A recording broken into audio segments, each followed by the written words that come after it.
Hello, and thank you for joining this talk on persistent workers in Bazel. My name is Lars. I'm a Googler in the Munich office.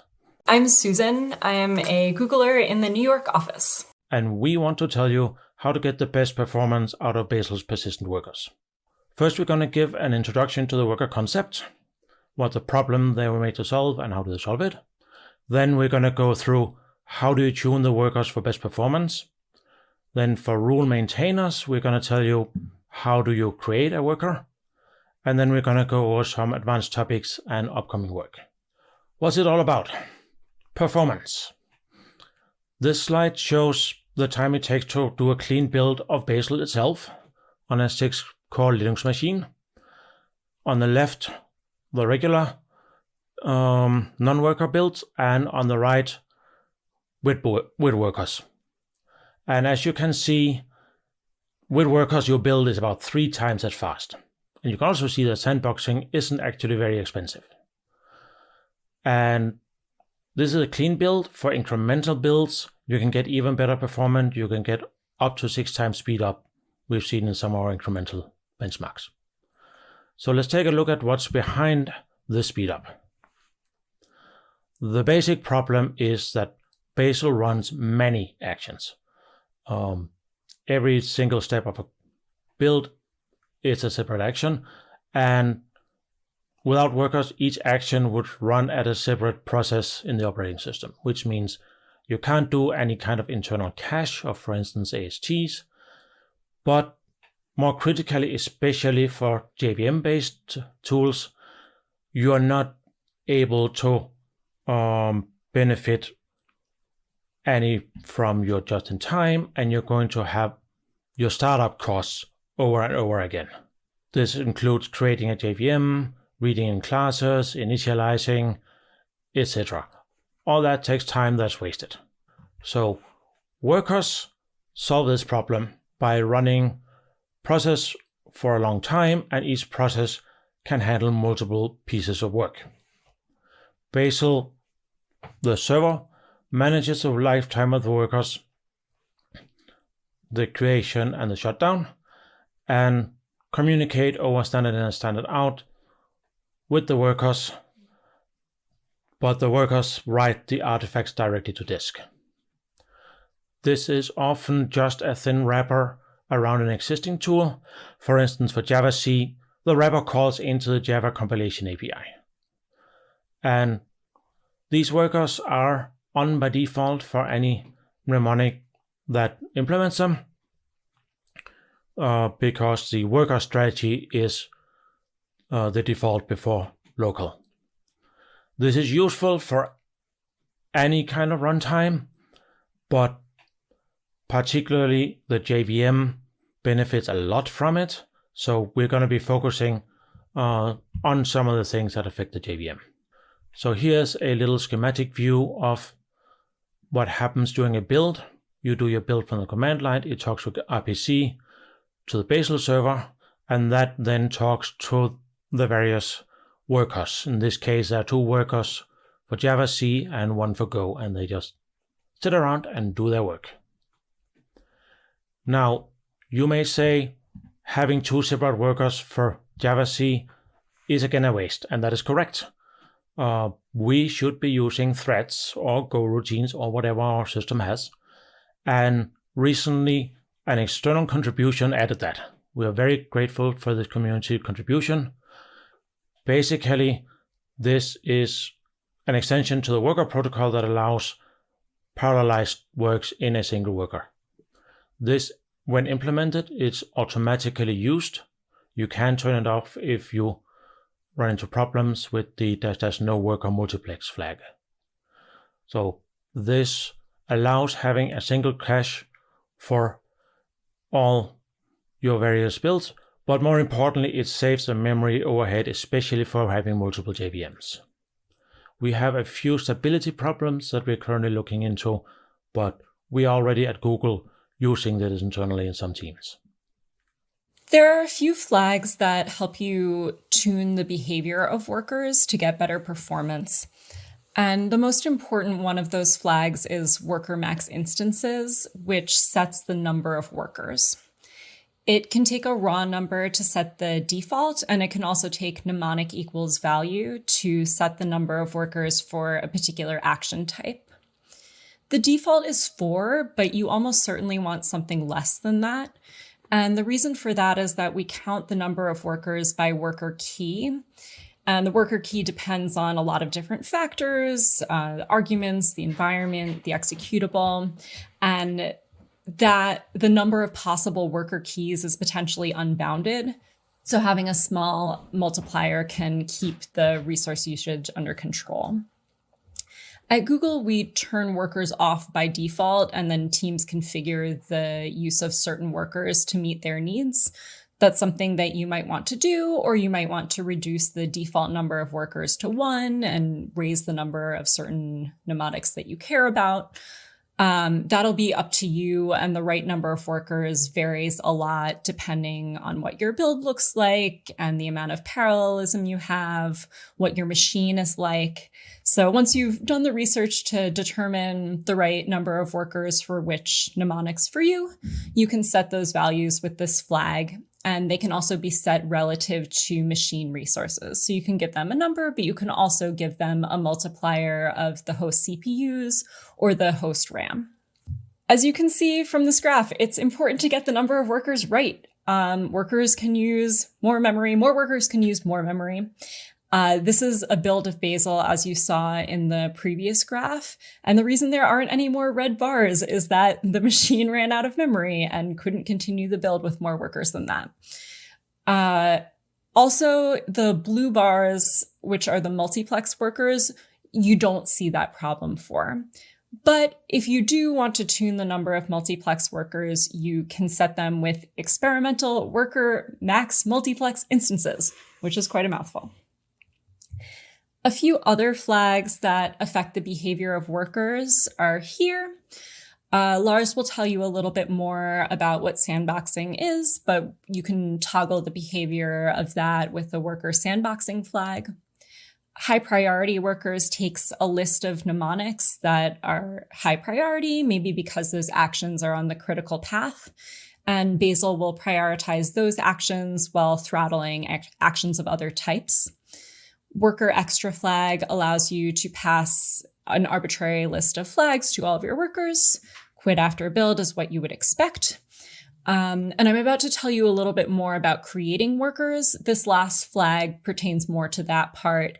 Experimental worker allow JSON protocol tells Bazel to allow workers to communicate with it using JSON instead of requiring them to communicate with proto.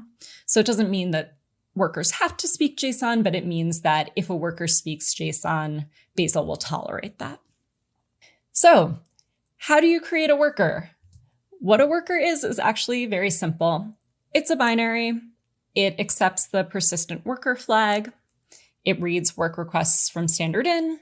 It does some stuff, writing any artifacts that it creates directly to the file system. And then it writes a work response to standard out. Notably, it shouldn't do anything other than that on the standard in and standard out. It only reads work requests and writes work responses.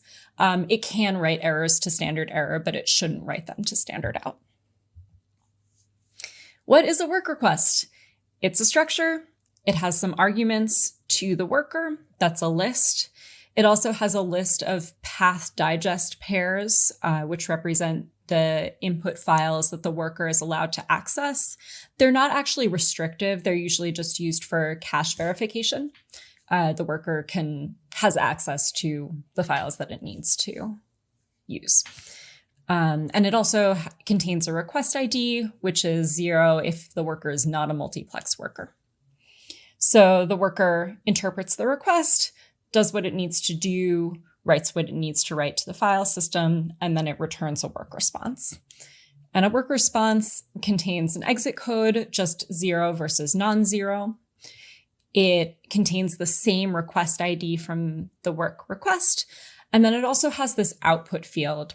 So as you might remember, the worker shouldn't be writing anything to standard out other than this work response. So you might have any error messages created put into this output field so that Bazel can parse them.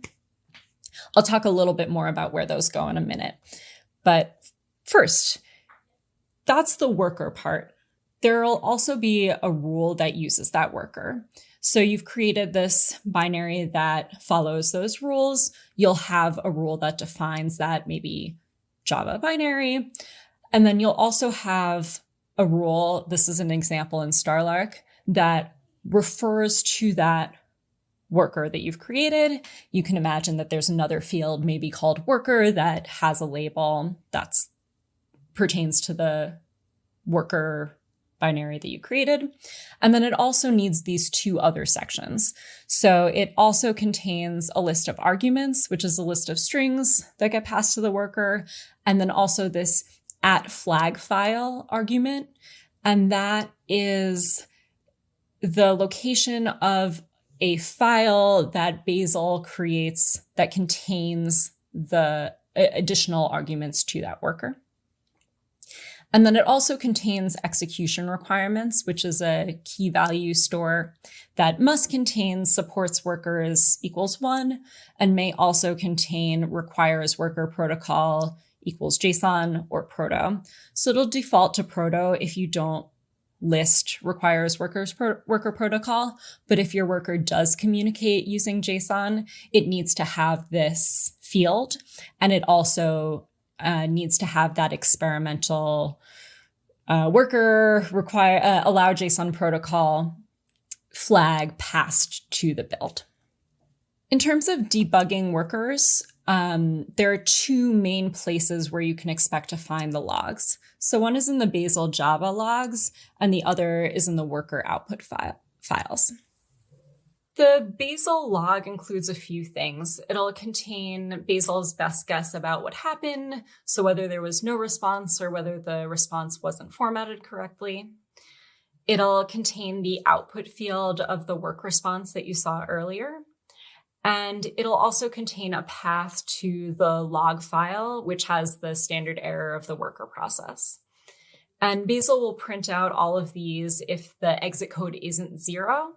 So if there was an issue, but if you want to see the path to that log file in cases where there is a 0 exit code, you can pass worker verbose to your build and Bazel will print out the location of that log file. And because the worker process is just like any other program, you can use whatever tools you'd use to debug another program to debug the worker process as well. And so I'll turn it over to Lars, who will tell you a bit about sandboxing and dynamic execution, some other topics. Okay, so that was how you use workers and how you create workers. So let's get into some advanced topics. First of all, sandboxing. As I mentioned, this is a very important concept in Bazel. We want to be able to have hermetic builds, and sandboxing is a main part of that.